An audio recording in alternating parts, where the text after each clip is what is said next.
안녕하십니까. 스토리텔러 일병 김서구입니다. 그날 군대 이야기에 오신 것을 환영합니다. 안녕하세요. 개그맨 조진수입니다. 반갑습니다. 안녕하세요. 서혜원입니다.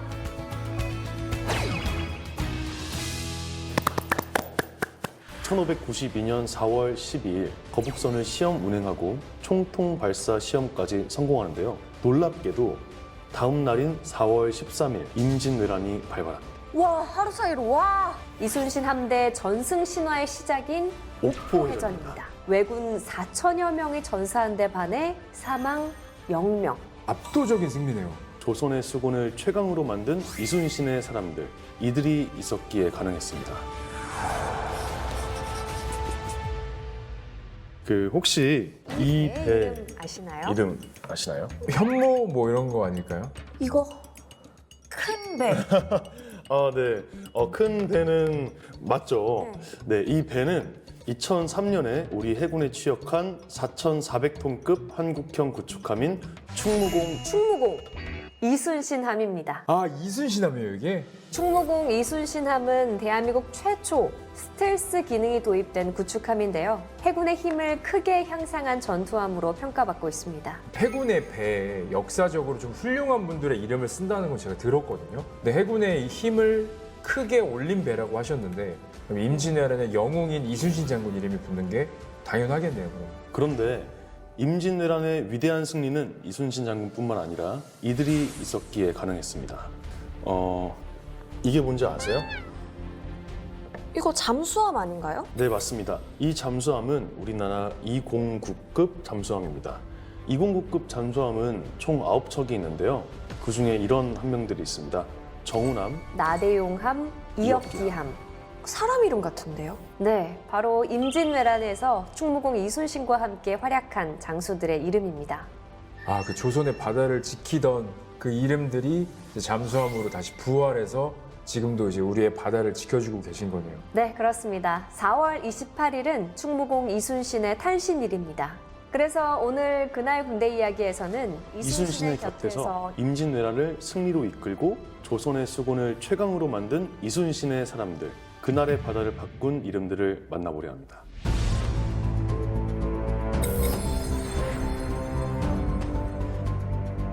때는 1592년 음력 5월 7일, 임진왜란 발발 한 달여쯤 되던 날입니다. 경상도 거제현 옥포 앞바다에서 이순신이 지휘하는 조선 수군이 왜군 함대를 향해 맹렬한 확포 사격을 퍼붓습니다. 기습당한 왜군은 손쓸 새 없이 도망가지만 조선 수군은 퇴로를 봉쇄하고 총통과 화살로 무차별 공격을 퍼부으며 압박하는데요.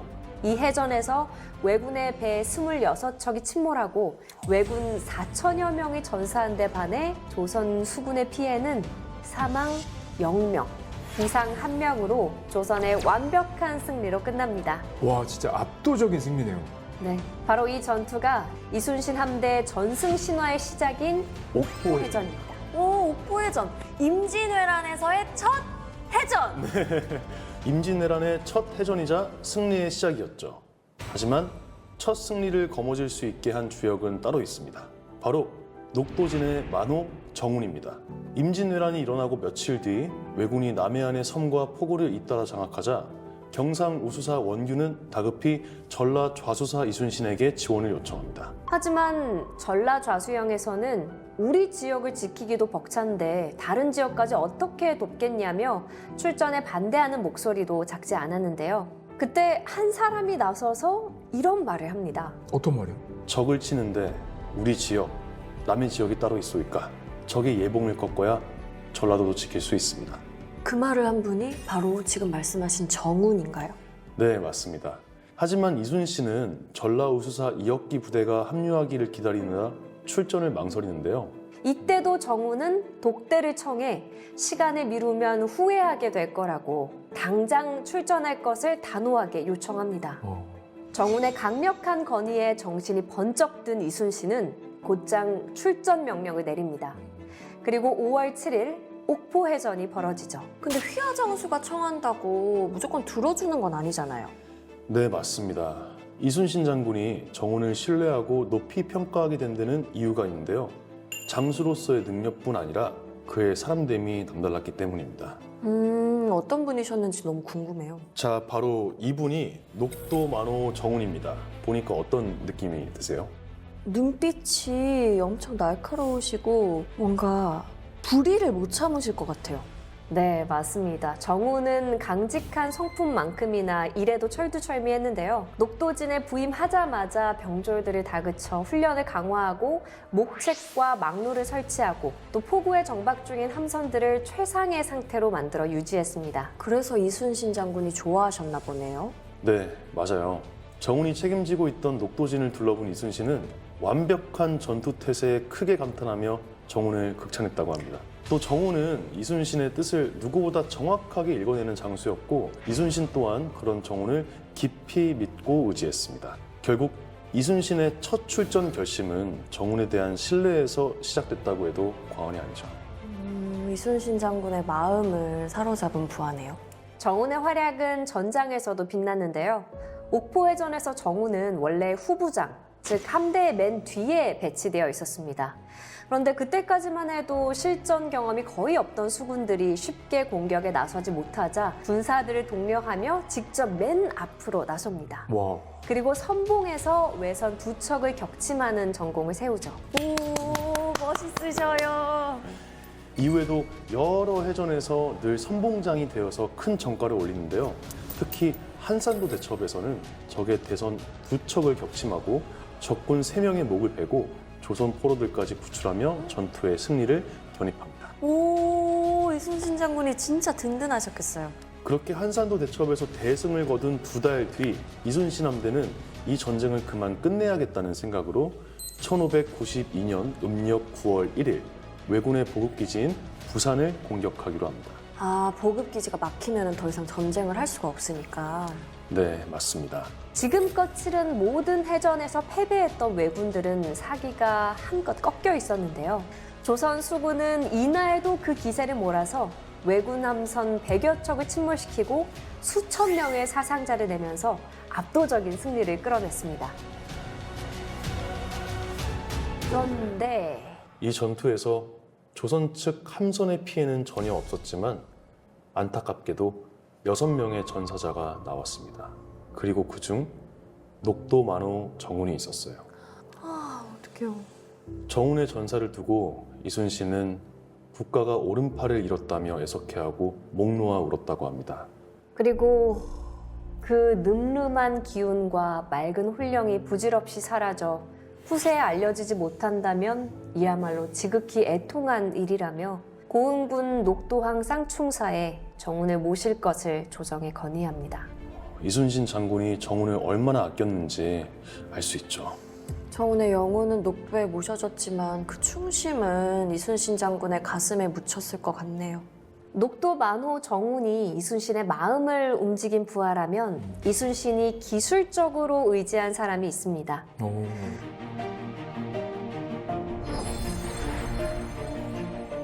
녹도 만호 정운의 강력한 건의로 치르게 된 옥포해전 당시 유군장, 그러니까 기습 공격하는 조의 대장을 맡아 적선 두 척을 격파한 이 사람. 바로 나대용입니다. 잠깐만. 나대용은 거북선 만든 분 아닌가요? 잘 알고 계시네요. 그 배 만드신 분이 전투에도 참가하신 거예요? 네, 나대용은 28살에 무과에 합격해서 군사훈련 교관을 역임했었는데요. 하지만 4년 만에 관직 생활을 내려놓고 고향 나주로 돌아와 거북선 연구에 매진합니다. 그렇게 수도 없이 거북선 설계도를 그리고 모형을 만들며 5년 가까운 시간을 보내던 어느 날 전라자수사로 부임한 이순신이 외적 침입에 대비해서 군함을 만들려고 한다는 소식을 듣게 됩니다. 그리고 바로 이순신을 찾아가죠. 그거 무작정 찾아간다고 받아줄까요? 이순신의 리더십 중 가장 뛰어난 능력이 인재를 알아보고 적재적소에 배치하는 능력인데요. 나대용이 가져온 거북선의 설계도를 본 뒤 그 의도와 쓰임을 한눈에 파악하고 그를 전선감조군관, 즉 선박건조군관으로 임명을 해요. 와, 인재를 알아보는 눈이 결국 나라를 구했네요. 네. 이후에 이순신과 나대용은 함께 거북선 개발과 제작에 몰두합니다. 자신의 생각과 전략을 물리적으로 그리고 기술적으로 실현해주는 나대용은 이순신 장군은 특별히 아꼈다고 합니다. 유난히 마음 가고 잘 맞는 그런 후배들이 있잖아요. 그쵸. 나대용이 이순신 휘하로 들어간 지 1년 후 드디어 거북선이 완성됩니다. 1592년 4월 12일 전라좌수영 앞바다에서 거북선을 시험 운행하고 총통 발사 시험까지 성공하는데요. 놀랍게도 다음 날인 4월 13일 임진왜란이 발발합니다. 와, 하루 사이로 와! 그러니까 전투 준비 태세가 중요한 거예요, 그죠? 항상 준비가 돼 있어야죠. 거북선은 1592년 음력 5월 29일에 벌어진 사천해전에서 첫 선을 보이는데요.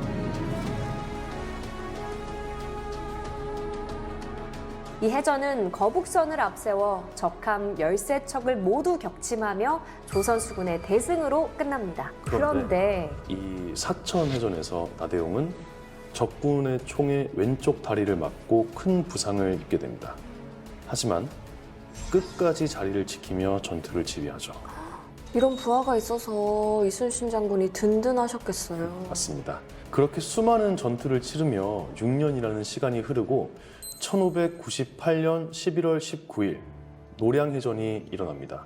이 전투에서 이순신 장군과 사촌 동생 나치용이 전사하자 나대용은 통곡하며 이렇게 말합니다. 훌륭한 장군이 돌아가셨다. 어진 아우도 같다. 나는 죽음이 두렵지는 않으나 다만 외적을 없애지 못할까 두렵다. 나대용은 죽을 힘을 다해 싸웠고 임진왜란의 그 마지막 전투를 승리로 이끌었습니다. 큰 슬픔 속에서도 나라를 먼저 생각했네요. 임진왜란이 끝나고 14년 후인 1612년 나대용은 전쟁 당시 입었던 부상의 후유증으로 고생하다가 57세의 나이로 세상을 떠납니다. 자신의 기술로 그리고 온몸으로 나라를 위해 삶을 바쳤던 나대용은 이순신에게 있어서 분신과 같은 존재였는데요. 임진왜란 당시 조선군의 육상 전투를 총지휘한 도원수 권율은 두 사람의 관계를 이렇게 말했습니다. 이순신은 나대용이 없었다면 그와 같은 무공을 세울 수 없었을 것이고 나대용 또한 이순신이 없었다면 이름을 남기지 못했을 것이다. 서로가 서로한테 꼭 필요한 존재였네요. 앞서 말씀드린 정운과 나대용이 이순신 휘하에서 활약한 장수들이었다면 이순신과 동등한 위치에서 임진왜란을 이끈 최고의 파트너가 있습니다. 바로 전라우수사 이혁기입니다.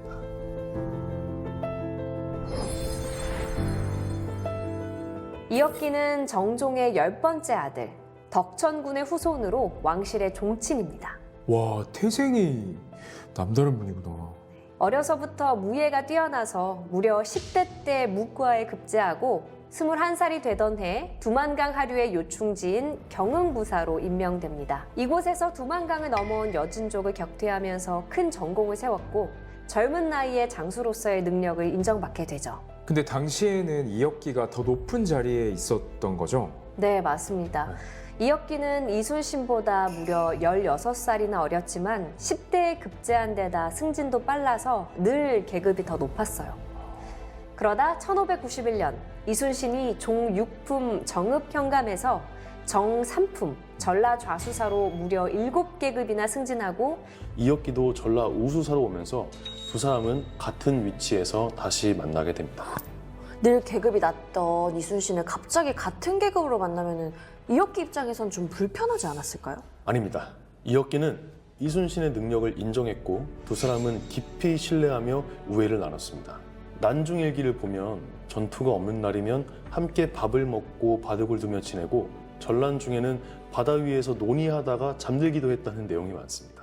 근데 왜 이혁기는 임진왜란 첫 전투인 옥포해전에서 이순신이 연합함대를 요청했을 때 나타나지 않았던 걸까요? 조선시대에는 군역을 얘기할 때 관, 호라는 표현을 썼는데요. 관은 군사 본부를, 호는 포구를 뜻합니다. 당시 이순신이 관할하던 전라 좌수영은 5관 5포고 이혁기가 관할하던 전라 우수영은 12관 15포로 지켜야 할 면적이 훨씬 넓었어요. 그래서 제대로 준비되지 않은 상황에서 과연 자신의 관할 구역을 방치하고 이순신 장군을 지원하러 가는 게 옳은 것인가에 대해서 오랫동안 고민을 할 수밖에 없었던 거죠.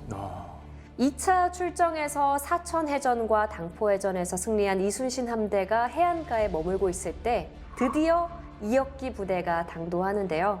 전라 좌수영 수군들 모두가 반가워하며 크게 기뻐했습니다. 뭔가 이순신도 천군만마를 얻은 기분이었을 것 같아요. 맞습니다. 이후 당항포해전부터는 연합함대가 되어 이순신의 지휘하에 함께 전투를 치르고 함께 승리했습니다. 여기서 궁금한 게 있는데요. 이순신이 지휘를 하는 걸 이혁기는 받아들인 건가요? 여기서 이혁기의 성품을 엿볼 수 있는데요. 이혁기는 상황 판단이 뛰어나고 좀처럼 자신을 드러내지 않는 성품이었어요. 그리고 함께 전투를 거듭하면서 이순신의 리더십을 인정하게 되죠. 그 때문에 이혁기는 기꺼이 2인자로서 이순신을 지휘관으로 받들고 묵묵히 그의 명예에 따라 움직였습니다. 오, 훌륭한 리더를 믿고 따를 줄 아는 진정한 군인이었네요. 1593년 이순신이 삼도수군 통제사로 임명된 후에도 이혁기는 전라 좌수영과 우수영 사이를 오가며 전투 준비를 돕고 한산도의 이순신 본영을 응원하는 등 이순신의 가장 가까운 참모이자 파트너 역할을 충실히 수행했습니다. 그런데 이순신이 조정의 명령을 따르지 않았다는 모함을 받고 옥에 갇힌 사이 일이 벌어지고 맙니다. 어떡해요. 이순신 장관도 없는데. 3년간 진행되던 휴전 협상이 결렬되고 1597년 3월 1일 일본은 다시 조선을 침범합니다. 이른바 정유재란이 일어난 거죠. 그럼 이순신 장군 빈자리는? 당시 삼도 수군 통제사 자리는 경상 우수사였던 원균이 맡았는데요. 원균이 지휘하는 부대는 왜군을 상대로 고전을 면치 못하고 있었어요. 그러던 어느 날 전투 준비가 미흡한 상태에서 원균이 무리한 출전 명령을 내린 거예요. 이혁기는 이 무모한 명령이 많은 조선 수군을 위험에 빠뜨릴 거란 걸 알고 있었죠. 하지만 그는 군인이었기에 출전할 수밖에 없었습니다. 이 전투가 바로 칠천량 해전입니다.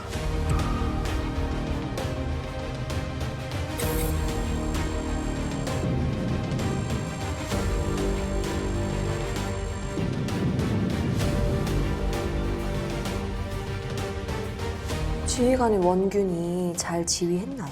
원균은 조선 수군이 처참하게 박살나는 걸 보고 육지로 도망치다 결국 비참한 최후를 맞이하게 됩니다. 도망쳤어요? 하지만 이혁기는 불리한 상황에도 끝까지 칼을 놓지 않죠.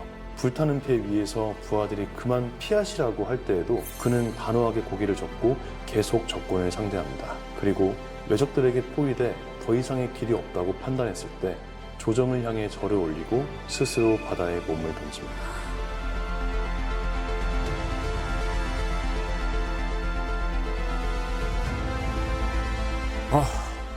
그 외적의 칼에 최후를 맞느니 그냥 명예롭게 죽기를 택한 거네.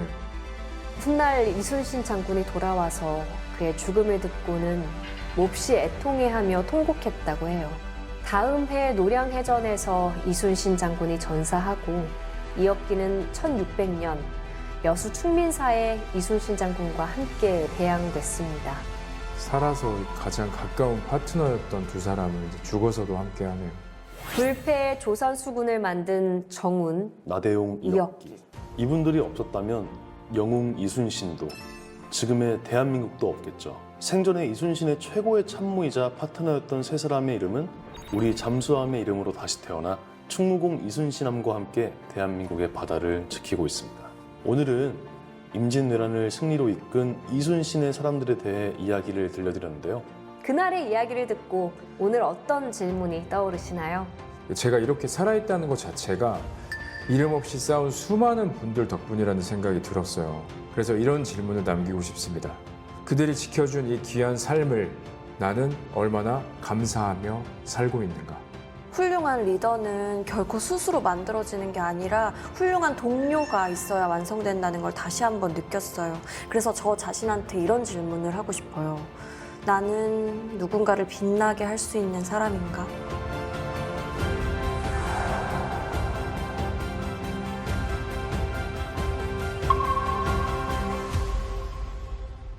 2026년 2월 28일 미국과 이스라엘이 이란을 공습하면서 전쟁이 시작되고 우리 정부는 즉시 움직입니다. 작전명은 사막의 사막의 빛. 주어진 시간은 단 이틀. 그런데 왜? 수송기가 공격 대상이 될 수도 있었던 거죠. 토할 것 같아요. 이제 여유 시간은 없습니다. 긴박하고 치열했던 그날의 기록을 지금부터 들어볼까요?